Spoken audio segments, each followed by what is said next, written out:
ദേണ്ടേ ഈ ആളുകൾ കൂട്ടം കൂടി നിൽക്കുന്നത് കണ്ടോ? കേരളത്തിലെ മിക്കവാറും ആനകളെ ഒരു ദിവസം ദർശിക്കാനാണ്. ഈ ഒരു ദിവസം വീടുകളിലും സമിതികളിലും കേരളത്തിലെ എണ്ണം പറഞ്ഞ ഗജവീരന്മാരെ കാണാം. ആനകളെ കണ്ട് മതി മറക്കണം. ഓരോ വീട്ടിൽ നിന്നും വഴിപാടായിട്ട് ഒരാന. ഇവിടെ വന്നു കഴിഞ്ഞാൽ മിക്കവാറും വീടുകളിലൊക്കെ ആൾക്കാരിങ്ങനെ കൂടി നിൽക്കുന്ന കാണാം, ആനകളെയും കാണാം. ഏഷ്യയിൽ തന്നെ ഏറ്റവും കൂടുതൽ ആനകൾ എഴുന്നള്ളുന്ന ആനയടി പൂരത്തിലാണ് ഞാനിപ്പോൾ ഉള്ളത്.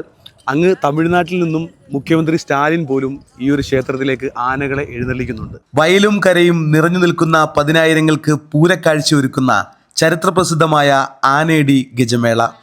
ആനയുടെ കാൽപാദം പതിഞ്ഞ നാട് ആനയടി എന്ന പേരിൽ അറിയപ്പെടുന്നു. നേർച്ച ആനകൾ പഴയിടം നരസിംഹസ്വാമിയെ വണങ്ങി പ്രദക്ഷിണം വെച്ച് കൊയ്തൊഴിഞ്ഞ വയലിൽ അണിനിരക്കുന്ന മനോഹരമായ കാഴ്ച. 40ഓളം ഗജവീരന്മാരാണ് കാഴ്ചക്കണ്ടത്തിൽ അണിനിരുന്നത്. കേരളത്തിലെ അതിപുരാതനമായ വൈഷ്ണവാരാധന കേന്ദ്രങ്ങളിൽ പ്രമുഖ സ്ഥാനമാണ് ആനയടി പഴയിടം നരസിംഹസ്വാമി ക്ഷേത്രത്തിന്. മകരമാസത്തിലെ തിരുവോണനാളിൽ തിരുവുത്സവത്തോടനുബന്ധിച്ച് നടത്തിവരുന്ന ആനയടി ഗജമേള.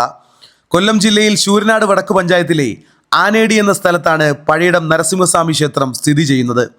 100ൽ പരം ഗജവീരന്മാരുടെ അകമ്പടിയോട് കൂടിയ ഗജമേള നടത്തണമെന്നുണ്ടെങ്കിലും ഇതുവരെ അത് നടന്നിട്ടില്ല. 98 ഗജവീരന്മാർ വരെയാണ് ആനയടി ഗജമേളയിൽ പങ്കെടുത്തിട്ടുള്ളത്.